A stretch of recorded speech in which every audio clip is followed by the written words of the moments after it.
La herencia de Matilde Arcángel, Juan Rulfo. En Corazón de María vivían, no hace mucho tiempo, un padre y un hijo conocidos como los eremites. Si acaso porque los dos se llamaban Euremios, uno Euremio Cedillo, otro Euremio Cedillo también, aunque no costaba ningún trabajo distinguirlos, ya que uno le sacaba al otro una ventaja de 25 años bien colmados. Lo colmado estaba en lo alto y garrudo de que lo había dotado la benevolencia de Dios nuestro Señor al Euremio grande. En cambio al chico lo había hecho todo al revésado, hasta se dice que de entendimiento. Y por si fuera poco el estar trabado de flaco, vivía, si es que todavía vive, aplastado por el odio como por una piedra.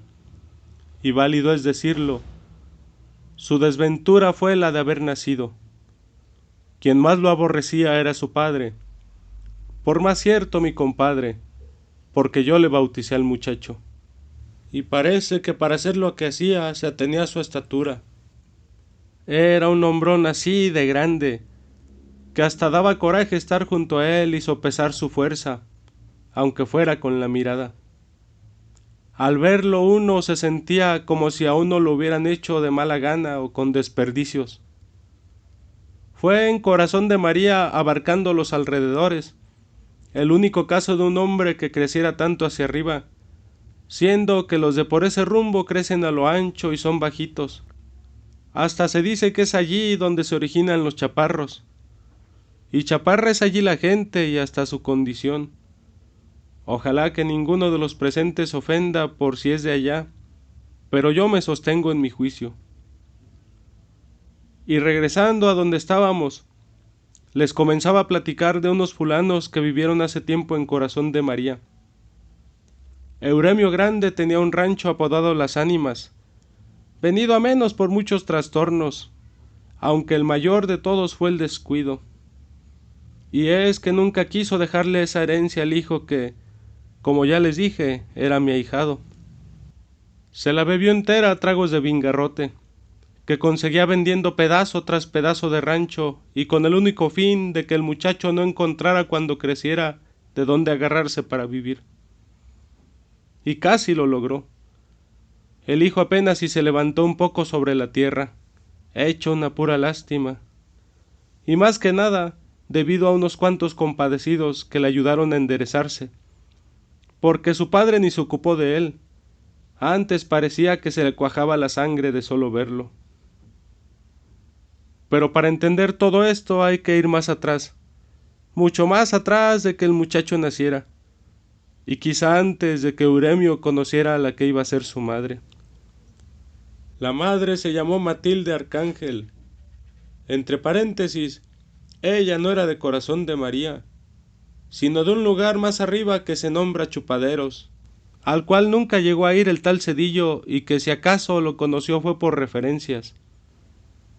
Por ese tiempo ella estaba comprometida conmigo, pero uno nunca sabe lo que se trae entre manos. Así que cuando fui a presentarle a la muchacha, un poco por presumirla y otro poco para que él se decidiera a apadrinarnos la boda, no me imaginé que ella se le agotara de pronto el sentimiento que desea sentir por mí, ni que comenzaran a enfriársele los suspiros y que su corazón se lo hubiera agenciado otro. Lo supe después. Sin embargo, habrá que decirles antes quién y qué cosa era Matilde Arcángel. Y allá voy.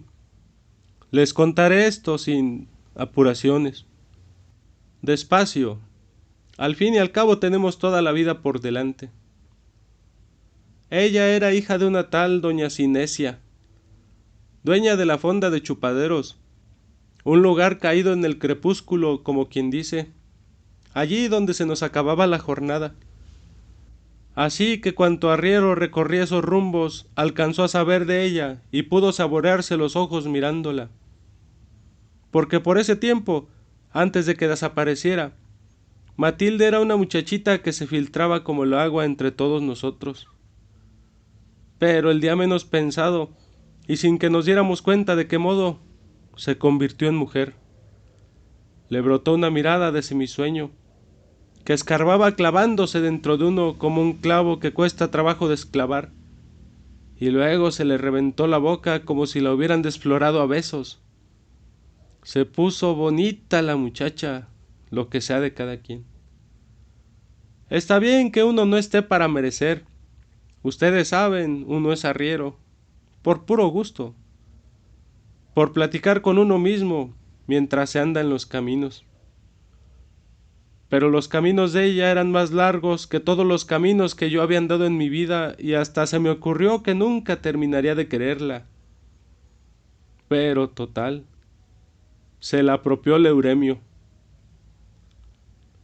Al volver de uno de mis recorridos, supe que ya estaba casada con el dueño de las ánimas.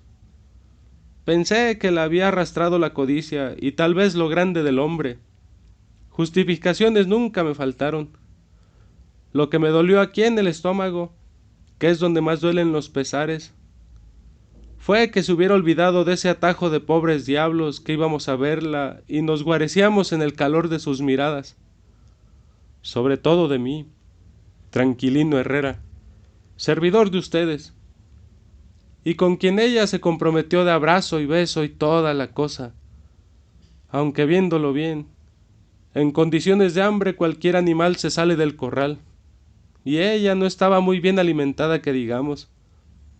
En parte porque a veces éramos tantos que no alcanzaba la ración, en parte porque siempre estaba dispuesta a quitarse el bocado de la boca para que nosotros comiéramos. Después se engordó, tuvo un hijo, luego murió. La mató un caballo desbocado. Veníamos de bautizar a la criatura. Ella lo traía en sus brazos. No podría yo contarles los detalles de por qué y cómo se desbocó el caballo, porque yo venía mero adelante. Solo me acuerdo que era un animal rosillo. Pasó junto a nosotros como una nube gris, y más que caballo fue el aire del caballo el que nos tocó ver, solitario, ya casi embarrado en la tierra. La Matilde Arcángel se había quedado atrás, sembrada no muy lejos de allí y con la cara metida en un charco de agua. Aquella carita que tanto quisimos tantos, ahora casi hundida, como si se estuviera enjuagando la sangre que brotaba como manadero de su cuerpo todavía palpitante. Pero ya para entonces no era de nosotros, era propiedad de Euremio Cedillo, el único que la había trabajado como suya. Y vaya que si era chula la Matilde. Y más que trabajado, se había metido dentro de ella mucho más allá de las orillas de su carne, hasta el alcance de hacerle nacer un hijo. Así que a mí, por ese tiempo, ya no me quedaba de ella más que la sombra, o si acaso una brizna de recuerdo. Con todo, no me resigné a no verla. Me acomedí a bautizarles al muchacho, con tal de seguir cerca de ella, aunque fuera nomás en calidad de compadre. Por eso es que todavía siento pasar junto a mí ese aire que apagó la llamarada de su vida, como si ahora estuviera soplando, como si siguiera soplando contra uno. A mí me tocó cerrarle los ojos llenos de agua y enderezarle la boca torcida por la angustia, esa ansia que le entró y que seguramente le fue creciendo durante la carrera del animal, hasta el fin, cuando se sintió caer. Ya les conté que la encontramos embrocada sobre su hijo. Su carne ya estaba comenzando a secarse, convirtiéndose en cáscara por todo el jugo que se le había salido durante todo el rato que duró su desgracia. Tenía la mirada abierta, puesta en el niño. Ya les dije que estaba empapada en agua, no en lágrimas, sino del agua puerca del charco lodoso donde cayó su cara, y parecía haber muerto contenta de no haber apachurrado a su hijo en la caída, ya que se le traslucía la alegría en los ojos. Como les dije antes, a mí me tocó cerrar aquella mirada todavía acariciadora como cuando estaba viva. La enterramos. Aquella boca, a la que tan difícil fue llegar, se fue llenando de tierra.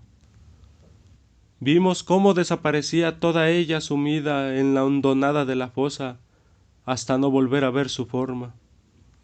Y allí, parado como un horcón, Euremio Cedillo. Y yo pensando, si la hubiera dejado tranquila en Chupaderos, quizá todavía estuviera viva. Todavía viviría, se puso a decir él, si el muchacho no hubiera tenido la culpa. Y contaba que al niño se le había ocurrido dar un berrido como de tecolote, cuando el caballo en que venían era muy asustón. Él se lo advirtió a la madre muy bien, como para convencerla de que no dejara berrear al muchacho. Y también decía que ella podía haberse defendido al caer, pero que hizo todo lo contrario. Se hizo arco, dejándole un hueco al hijo como para no aplastarlo. Así que, contando unas con otras, toda la culpa es del muchacho. Da unos berridos que hasta uno se espanta. ¿Y yo para qué voy a quererlo? Él de nada me sirve. La otra podía haberme dado más y todos los hijos que yo quisiera, pero este no me dejó ni siquiera saborearla.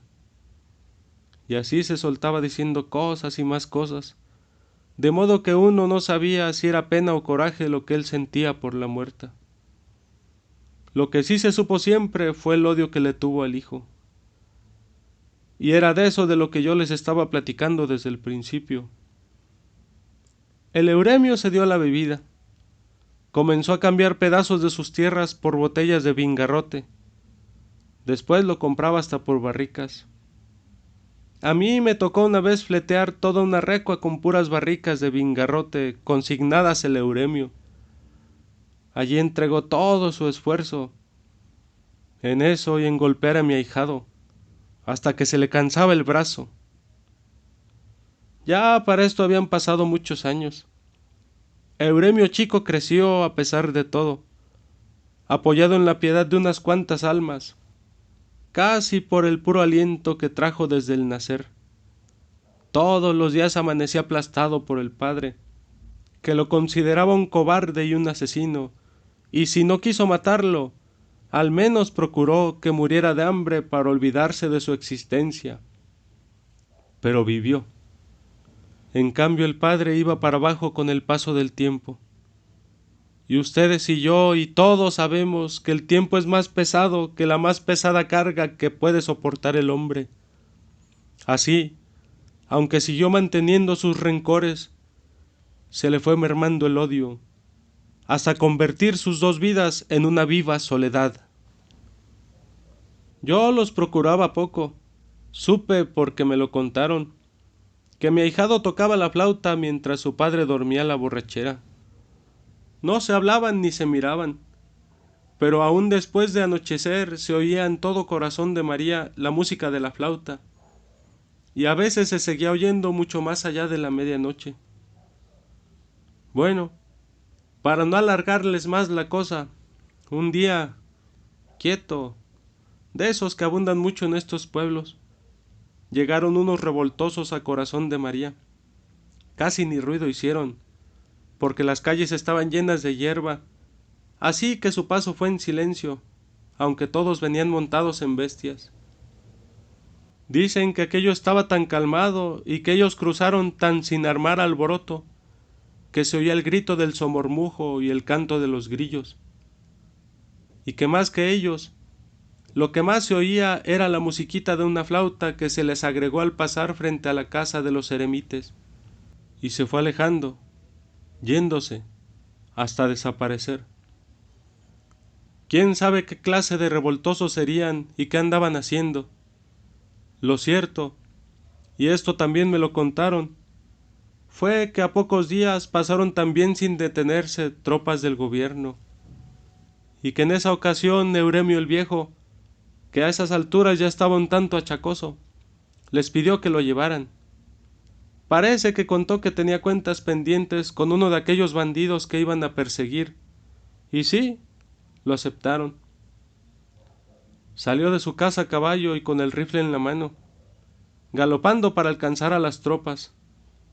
Era alto, como antes les decía, que más que un hombre parecía una banderola por eso de que llevaba el greñero al aire, pues no se preocupó de buscar el sombrero.